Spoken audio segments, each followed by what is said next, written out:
To understand the horror named Velkoz, one must first comprehend the nature of the Watchers and why they are forbidden from gazing upon the mortal world.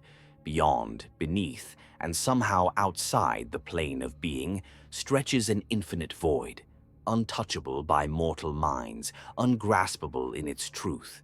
This is the void. No being, mortal or divine, may walk its endless dark. Its origin is meaningless, its purpose irrelevant. The void simply is, eternal, all-consuming. Within its cold, endless darkness, all things are equal. All things are nothing. For untold eons, this was truth. Unquestioned, undisturbed, there was peace. If such a concept has any place in the void, then something changed. Not within the void, but beyond it. Something began to exist. Where once there had been only absence, there was now presence. And that presence, that mere fact of existence, disturbed the vast, cold, formless entities drifting in the void. These beings had never known awareness until they became aware of another place, a place of form, of warmth, of creation. They began to watch, and in time they realized they were being watched in return. The minds reaching out to them were faint, like flickering sparks at the edge of endless night. But the Watchers saw potential in these minds.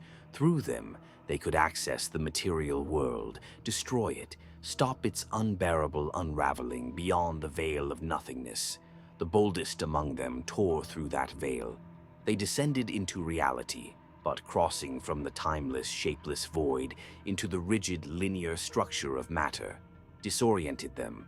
Suddenly, they knew time, they knew heat, they knew pain, and then only cold remained. The passage closed. Dozens of Watchers were left stranded, frozen between dimensions, unable to return. Those who remained within the void were furious. They could not grasp what had happened, but they knew betrayal. So they began to adapt. Reaching across into the physical world, they reshaped its base matter, crafted forms, gave them minds. These new beings would be the eyes and ears of the void, tasked with watching, listening, and understanding the nightmare that is existence. One of these creations is unlike the others, perhaps the oldest of the Voidborn, certainly the one who has survived the longest, beyond the nothing.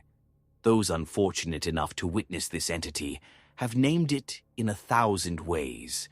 Long before Icathia called upon the void in war, long before Shurima rose, primitive peoples whispered of a creature that emerged from below to steal the dreams of wise men, a being they named Velkoz. In modern tongues, the name defies translation, but it means, roughly, to learn by unmaking. Velkoz possesses an insatiable hunger for knowledge. It has wandered from the darkest trenches to the highest peaks in pursuit of understanding. Cunning and methodical, it has silently observed the rise, evolution, and fall of countless civilizations.